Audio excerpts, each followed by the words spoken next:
They went to Iceland without me. My cousin posted, "Best family trip ever. Grateful for the one who made it happen."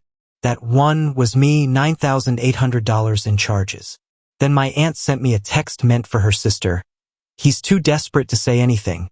So I canceled everything.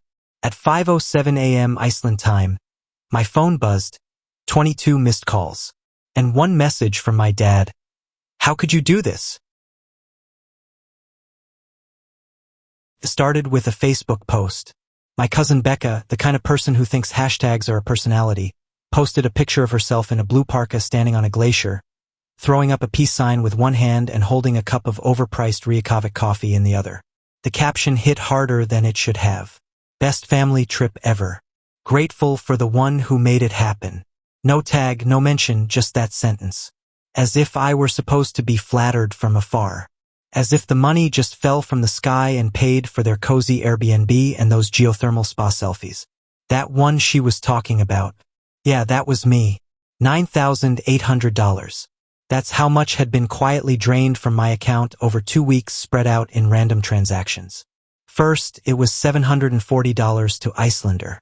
Then $1,320 to some Reykjavik guest house. Another $500 here. $2,100 there. I noticed the pattern a few days before they left. And when I confronted my Aunt Marlene, she acted completely bewildered. Claimed she had no idea how my card had been used. And the worst part, I believed her. I didn't push. I've always had this weakness, I guess, when it comes to family. I don't like confrontation. They know that. I was still trying to figure out what to do when they left. My parents, my 2 aunts, Uncle Joe, Becca, her younger sister Kelsey, and even my little brother Jake. 9 people. 9 people on a family trip I hadn't even been invited to. I wasn't even told they were going. I found out when my boss forwarded me a vacation request that I hadn't submitted. I work in payroll. I know how to track a charge. They were just stupid enough to think I wouldn't. But the thing that flipped the switch wasn't the post. It was a text. Late that night, while I was still staring at my bank app, I got a message from Aunt Marlene. I assume it was meant for her sister, my other aunt. It said he's too desperate to say anything. That was it. No context, no apology, just that like I was some kind of pathetic little wallet with a face. And maybe I had been until that moment. So, I did the one thing they clearly didn't expect. I called my bank. I reported every transaction I hadn't authorized. I filed a fraud report. I asked them to cancel and block anything that hadn't gone through yet. I even had my bank reach out to Iceland Air and the guest house. Then I went a step further. I emailed the car rental company, the tour operators, even the Blue Lagoon Spa. Anything with my name on it got canceled. By 5:07 a.m. Iceland time, my phone buzzed violently on my nightstand. I was already awake. 22 calls. My dad called 7 times. Aunt Marlene called 5, Becca 4, my mom twice. The rest were a mess. Some unknown Iceland numbers, one of which I later realized was the guest house trying to confirm whether the cancellation was legit. And then came the message from my dad. "How could you do this? Not what happened. Not can we talk? Not even a lie. Just that." All caps. Like I had somehow ruined their vacation. I didn't reply. Instead, I turned off my phone, made myself some toast, and waited because I knew this wasn't over. Not even close. By the time I turned my phone back on that night, the trip was already falling apart. I'd expected chaos. Maybe some panicked calls. Maybe even a guilt trip from my mom about how we could have handled this differently. But I hadn't expected complete collapse.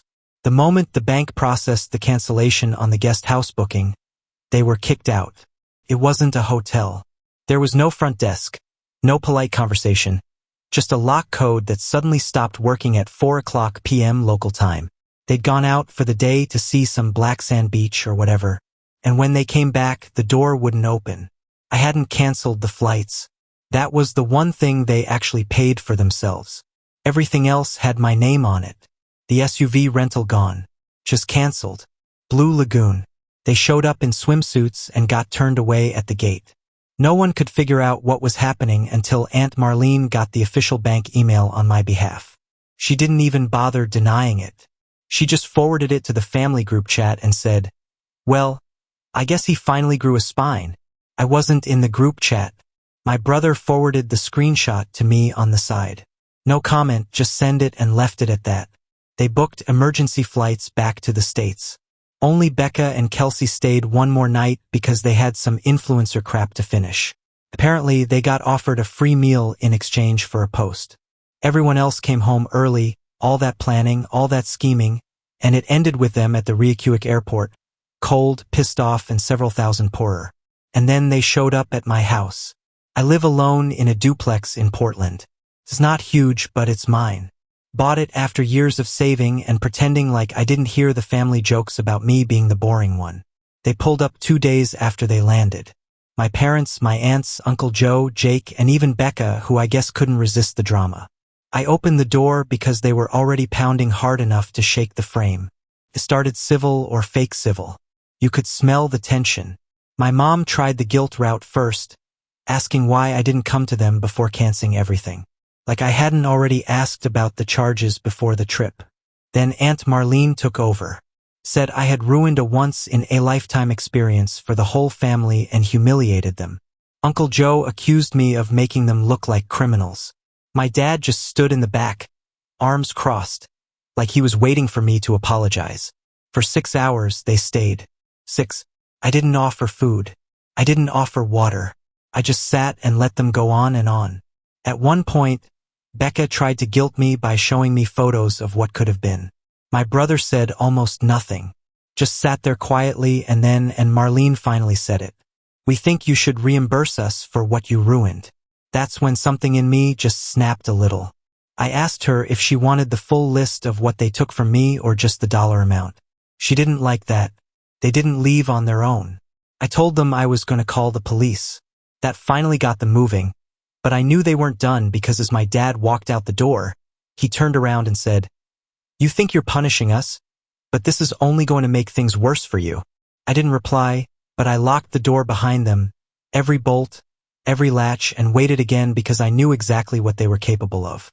I thought after 6 hours of them pacing around my living room, scolding me like a child, blaming me for their fraud and their failure of a trip, they'd have at least the decency to feel some shame. Stay away. Go home. Think it over. They didn't. I didn't hear from any of them for a few days. No calls, no messages. I blocked almost everyone except Jake. He never said much, even when they all showed up at my house. But he didn't defend me either. Still, something about him felt different. Like maybe he understood but didn't know what to do with it. 3 days later, he texted me. Just one line. "They're planning to come back." No follow-up, no warning when. And then that Saturday they did. It was around 2 o'clock in the afternoon. I saw the car before I even heard the knock. Uncle Joe's ugly white SUV parked at the corner halfway, blocking a fire hydrant and leaking oil into my neighbor's driveway. My mom, dad, and Marlene, Uncle Joe. And this time, instead of Becca, Kelsey was with them, standing there on my porch in denim shorts and a hoodie like she was being forced to attend a church service. They rang the bell, knocked once, then twice, then harder. I could hear my dad saying my name through the door like we were buddies.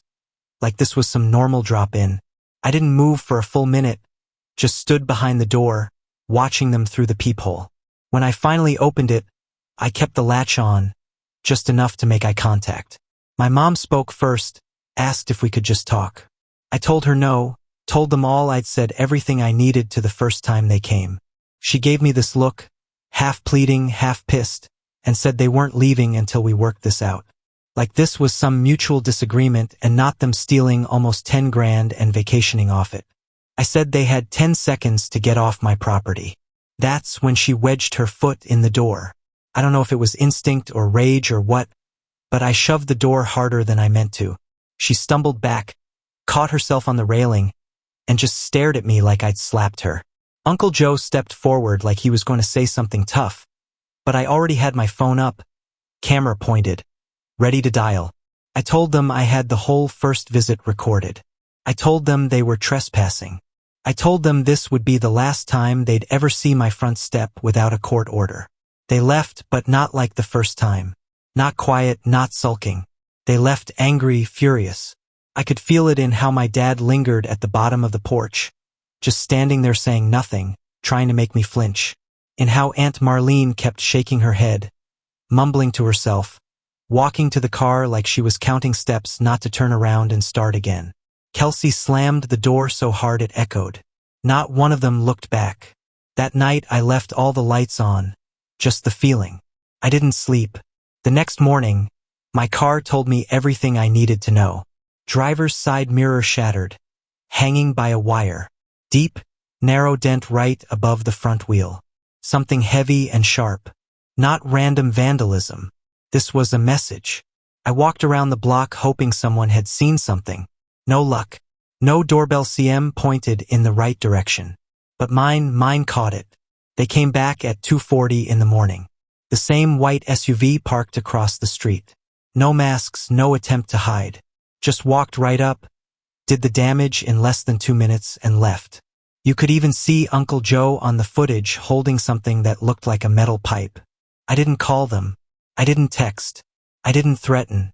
I just saved the footage, backed it up in 3 places, and started planning something else because if they thought that was the end of it, they were about to learn what it felt like when someone fights back.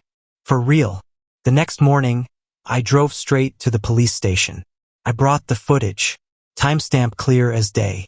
Uncle Joe in his ratty hoodie holding what looked like a tire iron. Kelsey hanging back, laughing. My mom standing by the SUV like a lookout. No masks. No shame. Just full confidence that I'd never do anything about it. The officer at the desk didn't say much, but once he watched the footage, he gave me a look I'll never forget. He asked me one question. Do you want to press charges? I said yes immediately without blinking. It wasn't about the mirror or the dent. It wasn't even about the 10 grand.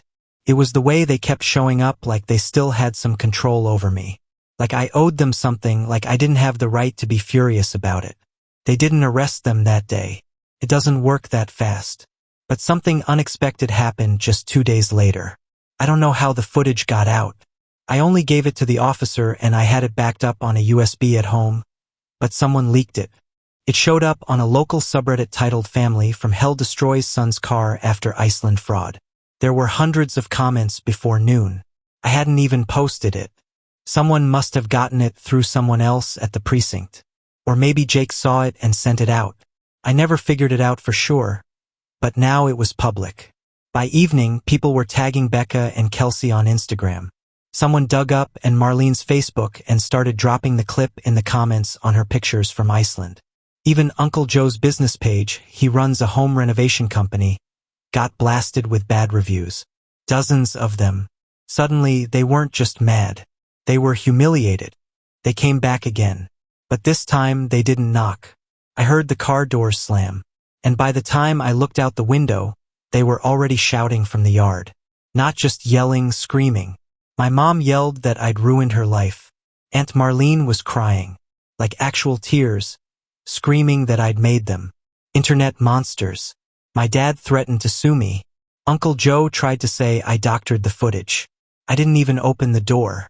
I stood there behind the lock screen and dialed 911. Loud enough for them to hear it ring. Loud enough to make them freeze just long enough for the dispatcher to pick up. They scattered before the cops arrived. That night, Jay came by unannounced like the rest of them, but different. He looked rough, pale, nervous. Said he'd been staying at a friend's place. Didn't want to be around them anymore. I didn't say anything. I just let him in. Then he told me something I hadn't expected. They'd taken more than just money. Apparently, before the trip, Aunt Marlene had used my saved info, credit card, login to access my travel points. All of them. Nearly 190,000 miles.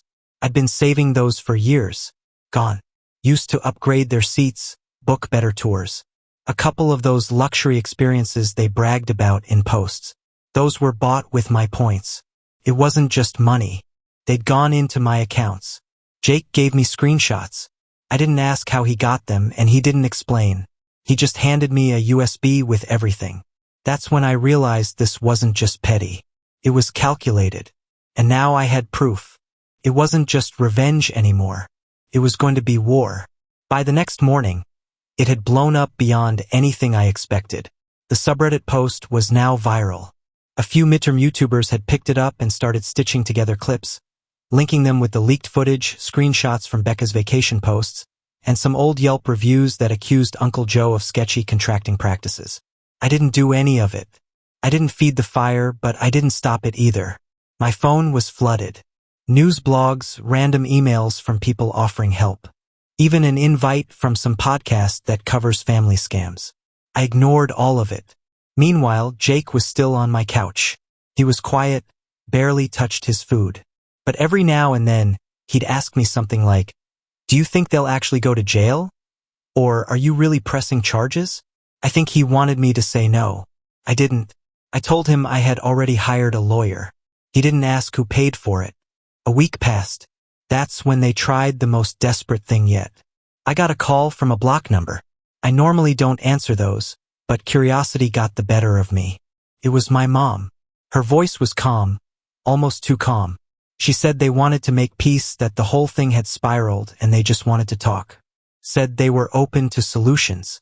It felt rehearsed, like someone else had written the script. I told her I'd think about it.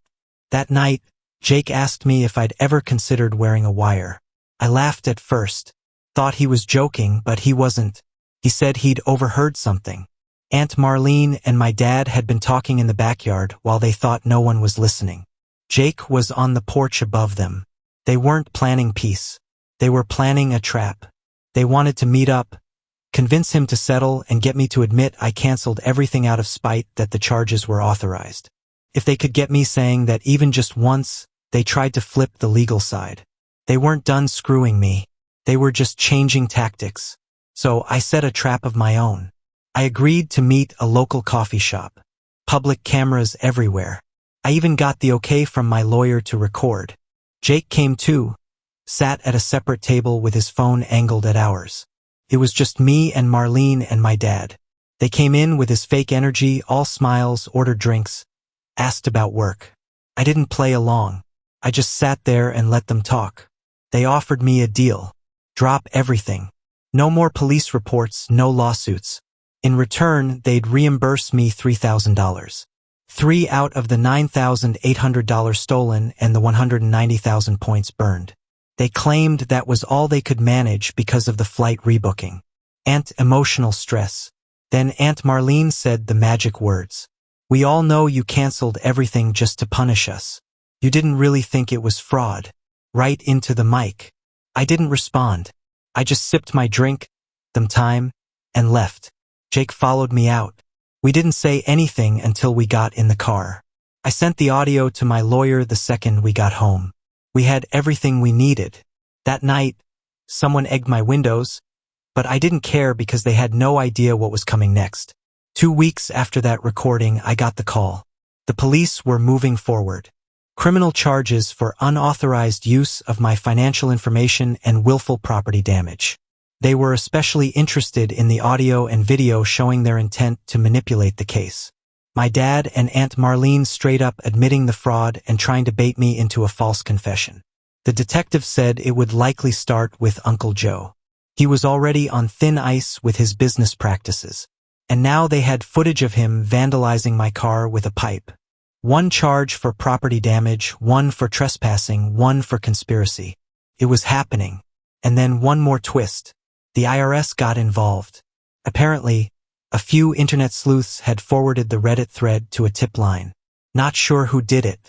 Maybe someone with too much time. Maybe someone who hated Becca's influencer posts. Either way, it turned out Uncle Joe hadn't reported a lot of income from his side jobs. Some of the payments went through my cousin's Venmo account, Kelsey's too. And Marlene had apparently been funneling money through a fake charity name to get discounts on bulk travel rates. The vacation wasn't just stolen. It was part of a pattern.